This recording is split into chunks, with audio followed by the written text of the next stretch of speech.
కొత్త టీంపై కసరత్తు, కొత్త టీంలో ఎవరెవరు ఉంటారనేటువంటి దానిపైన చర్చలు సాగుతున్నాయి. దేశవ్యాప్తంగా సహజంగా ఉండేటువంటి ముఖ్యమైనటువంటి నాయకులు రాజ్నాథ్ సింగ్, గడ్కరీ, మిగిలినటువంటి నాయకులు ఇట్లాంటి వాళ్ళు ఉంటారు. ఆ 10-15 మంది బీజేపీ సీనియర్ నాయకులకు చోటు ఉంటుంది. అయితే తెలంగాణ నుంచి మంత్రి పదవులు ఎవరికి వస్తాయనేటువంటి దానిపైన చర్చ జరుగుతుంది. ఆంధ్రాలో 3 బీజేపీ ఎంపీలు గెలిచారు. 3లో భూపతిరాజు శ్రీనివాసవర్మ మొదటిసారి గెలిచారు. అనకాపల్లి సీఎం రమేష్ టీడీపీ నుంచి బీజేపీలోకి వచ్చి టికెట్ సాధించి ఆయన గెలిచారు. పురంధేశ్వరి బీజేపీ అధ్యక్షురాలుగా ఉన్నది.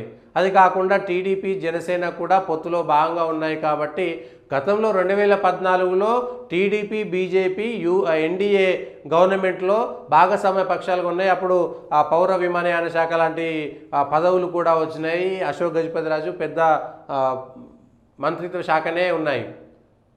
వెంకయ్య నాయుడు ఇట్లాంటి వాళ్ళందరూ కూడా అప్పుడు ఉన్నారు. భాగస్వామ్య పక్షాలకు అప్పుడు వచ్చేటువంటివి వచ్చినాయి.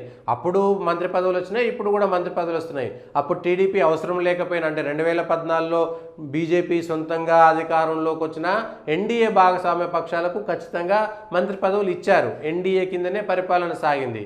2019లో కూడా అదే సాగింది. ఇప్పుడు కూడా ఎన్డీఏ భాగస్వామ్య పక్షాలకు వస్తాయి. ఇప్పుడు జేడీయూ కొంత టీడీపీ డిమాండ్ చేసేటువంటి అవకాశాలు ఉన్నాయి. సరే, డిమాండ్ వాళ్ళ అవసరాల కోసం చేస్తే 1-2 మంత్రి పదవులు ఎక్కువ పోయేటువంటి అవకాశం ఉంటుంది. సో ఆంధ్రాలో చంద్రబాబు నాయుడు సూచించినటువంటి టీడీపీ వాళ్ళకు సంబంధించినటువంటి మంత్రి పదవులు వస్తాయి. బీజేపీలో ఎవరికి వస్తాయనేటువంటిది 3లో భూపతిరాజు శ్రీనివాసవర్మ కొత్తగా గెలిచాడు. అనకాపల్లి నుంచి సీఎం రమేష్ ఆయన కూడా ప్రయత్నం చేశాడు. అట్లనే పురంధేశ్వరి గతంలో కేంద్ర మంత్రిగా పనిచేసినటువంటి అనుభవం ఉన్నది, రాష్ట్ర అధ్యక్షురాలు కాబట్టి బీజేపీ నుంచి ఒకటి వస్తే ఆమెకే ఇవ్వాల్సినటువంటి పరిస్థితి. ఇక జనసేన 2 ఎంపీ స్థానాలు గెలిచింది. పోటీ చేసిన చోట్ల పవన్ కళ్యాణ్ అడిగితే ఒక స్థానం, ఒక మంత్రి పదవి ఇవ్వాల్సినటువంటి పరిస్థితి వస్తుంది. సో అక్కడ ఒకవేళ పవన్ కళ్యాణ్ మంత్రి పదవులు అడుగుతారా అడగరా అనేటువంటిది అది జనసేనకు సంబంధించినటువంటి అంశం. రాష్ట్రంలో ఉన్నటువంటి సంకీర్ణ అవసరాల దృష్ట్యా, కేంద్రంలో సంకీర్ణ అవసరాల దృష్ట్యా ఎవరు త్యాగం చేస్తారు, ఎవరు డిమాండ్ చేస్తారు అనేటువంటిది ఒకటి ఉంటుంది. సో తెలుగుదేశం నుంచి గెలిచినటువంటి దాంట్లో ఆ 16 మంది ఎంపీల్లో ఎవరు మంత్రి పదవి కావాలన్నది చంద్రబాబు నాయుడు ఇష్టంగా ఉంటుంది. వాళ్ళ ఎంపీలలో తెలుగుదేశం అధ్యక్షుడు ఆయనే కాబట్టి చంద్రబాబు సూచించినటువంటి వాళ్ళకే మంత్రి పదవులు వస్తాయి. అందులో 1-2 మంత్రి పదవులు తెలుగుదేశం పార్టీకి ఖచ్చితంగా వస్తాయి. ఒకటి బీజేపీకి వస్తుంది. ఆంధ్ర నుంచి 3 మంత్రి పదవులు ఉండేటువంటి అవకాశం ఉంటుంది. 2019లో కేంద్రం నుంచి ఒక్క మంత్రి పదవి కూడా, ఆంధ్రప్రదేశ్కి ఒక్క కేంద్ర మంత్రి పదవి కూడా లేదు. కానీ ఈసారి 3 మంత్రి పదవులు వచ్చేటువంటి అవకాశం ఉంది. ఇక తెలంగాణలో 8 మంది ఎంపీలు ఉన్నారు. 8 మంది ఎంపీలలో గొడం నగేష్ మొదటిసారి గెలిచాడు. బాపురావు ప్లేస్లో ఆయన వచ్చాడు కాబట్టి గొడం నగేష్ ఆదిలాబాద్లో ఇచ్చేటువంటి అవకాశాలు లేవు. కిషన్ రెడ్డి గతంలో కేంద్ర మంత్రి, రాష్ట్ర అధ్యక్షుడు, చెప్పిన వెంటనే పార్టీ పనిచేసి పార్టీలో సీనియారిటీ ఉన్నటువంటి వ్యక్తి కాబట్టి కిషన్ రెడ్డి కేంద్రంలో మంత్రి పదవి వచ్చేటువంటి అవకాశం ఉందంటే కంటిన్యూ చేయాల్సినటువంటి పరిస్థితి వస్తుంది. అది కాకుండా కిషన్ రెడ్డి అయ్యారు కాబట్టి బీసీలలో బండి సంజయ్ 2వసారి ఎంపీ, అరవింద్ ధర్మపురి 2వసారి ఎంపీ, ఈటెల రాజేందర్ మొదటిసారి ఎంపీ అయినా సరే రాష్ట్రంలో ఆయన చేసినటువంటి అనుభవం దృష్ట్యా లేకపోతే పార్టీ ఇచ్చేటువంటి ప్రయారిటీ దృష్ట్యా ఈటెల రాజేందర్ కూడా పోటీలో ఉంటారు. సో ఈ 3 బీసీ కోటా ఉంటారు. మళ్ళీ మహిళా కోటాలో డీకే అరుణ ఉంటుంది. మహబూబ్నగర్ నుంచి గెలిచి గతంలో రాష్ట్రంలో కూడా మంత్రి పదవి చేసినటువంటి అనుభవం ఉన్నటువంటి నాయకురాలు.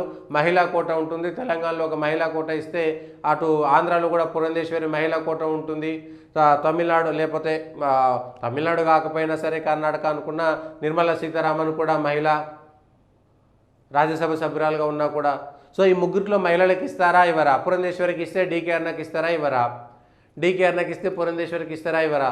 ఇది కూడా ఒకదాని మీద ఒకటి సర్దుబాటులో ప్రకారంగా ఉంటుంది. సో తెలంగాణలో కిషన్ రెడ్డి మంత్రి పదవి ఇస్తారా?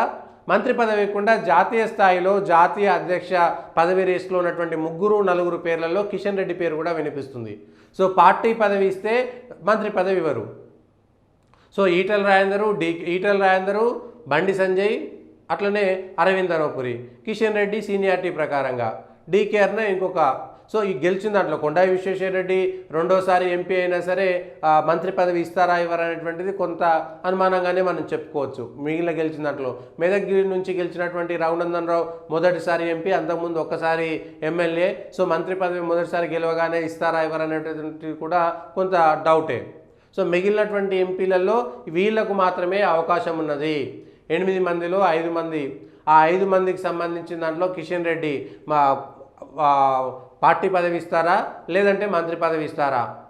ఆల్రెడీ బండి సంజయ్ జాతీయ ప్రధాన కార్యదర్శిగా ఉన్నారు కాబట్టి పార్టీ పదవి ఇస్తారా లేదంటే రాష్ట్ర అధ్యక్షుడు ఉంటుంది, రాష్ట్ర అధ్యక్షుడు, జాతీయ అధ్యక్షుడు, రాష్ట్రం నుంచి కొన్ని జాతీయ కార్యవర్గంలో లేదంటే జాతీయ ఆఫీస్ బేరర్స్కు సంబంధించినటువంటి దాంట్లో ఎవరైనా పదవులు ఇస్తే 8 మందిలో కొంతమంది నేషనల్ ఎగ్జిక్యూటివ్ మెంబర్స్ అవుతారు ఆటోమేటిక్గా, లేదంటే కొంత జాతీయ స్థాయిలో పార్టీ పోస్టులు ఇస్తారు, కేంద్రంలో మంత్రి పదవులు ఇస్తారా ఇయ్యరా అనేటువంటిది క్లారిటీ లేదు. ఇక రాజ్యసభ సభ్యుడు, యూపీ నుంచి రాజ్యసభ సభ్యుడిగా ఉన్నటువంటి డాక్టర్ లక్ష్మణ్ కూడా గతంలో రాష్ట్ర అధ్యక్షుడిగా పనిచేసి బీసీ కోటాలో ఉన్నారు కాబట్టి డాక్టర్ లక్ష్మణ్ కూడా ఈసారి మంత్రి పదవి ఇస్తారా లేదనేటువంటి, తెలంగాణ నుంచి ఎవరికి మంత్రి పదవులు ఇస్తారు? కిషన్ రెడ్డి ఖచ్చితంగా ఇవ్వాల్సినటువంటి పరిస్థితి ఉంటుంది. కానీ ఆయనను జాతీయ అధ్యక్ష పదవి రేస్లో కనుక తీసుకుంటే, ఎందుకంటే దక్షిణ భారతదేశానికి సంబంధించి దక్షిణాది రాష్ట్రాల నుంచి ఈసారి అధ్యక్షుడు ఇవ్వాలనేటువంటిది భారతీయ జనతా పార్టీలో ఉందనేది ఒక సమాచారము.